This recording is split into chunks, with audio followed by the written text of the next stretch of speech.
రమణ మహర్షి. ఈ పేరు విననివారు ఉండరు కదా.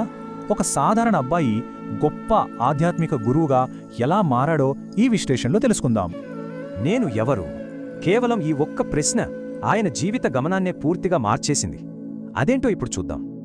1879లో పుట్టిన వెంకట్రామన్కి కేవలం 16 ఏళ్ల వయసులోనే ఒక గొప్ప ఆత్మానుభవం కలిగింది. అది నిజంగా మామూలు విషయం కాదు. ఆ లోతైన అన్వేషణతో ఇల్లు వదిలేసి అరుణాచల కొండ దగ్గరున్న తిరువన్నామలైకి ఎవ్వరికీ చెప్పకుండా చాలా రహస్యంగా వెళ్ళిపోయారు. ఆ ప్రశ్నకు సమాధానం కోసం ఆయన అంకితభావం చూస్తే ఆశ్చర్యపోతాం. ఎన్నో ఏళ్లపాటు ఆయన పూర్తిగా మౌనముద్రలోకి వెళ్ళిపోయారు. చీకటి గుహల్లో తీవ్రమైన ధ్యానం, పురుగులు కుట్టినా, పిల్లలు వేధించినా ఆ శారీరక బాధను ఆయన అస్సలు పట్టించుకోలేదు తెలుసా. ఎలాంటి కష్టాలొచ్చినా చెక్కు చెదరని ఆ అద్భుతమైన ధ్యానస్థితి చివరికి ఆయనకు అత్యున్నతమైన ఆధ్యాత్మిక జ్ఞానోదయాన్ని ప్రసాదించింది. ఆయనలోని ప్రశాంతతకు ఆకర్షితులై జనం రావటం మొదలుపెట్టారు. అలా అరుణాచల పాదాల వద్ద శ్రీ రమణాశ్రమం దానంతట అదే ఏర్పడింది.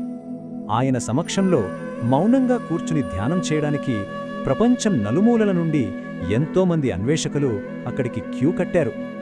ఈ ప్రపంచానికి ఒక గొప్ప ఆధ్యాత్మిక వారసత్వాన్ని అందించి 1950లో ఈ గొప్ప ఋషి భౌతికంగా మనకు దూరమయ్యారు. ఇది నిజంగా ఆలోచింపచేస్తోంది గదూ.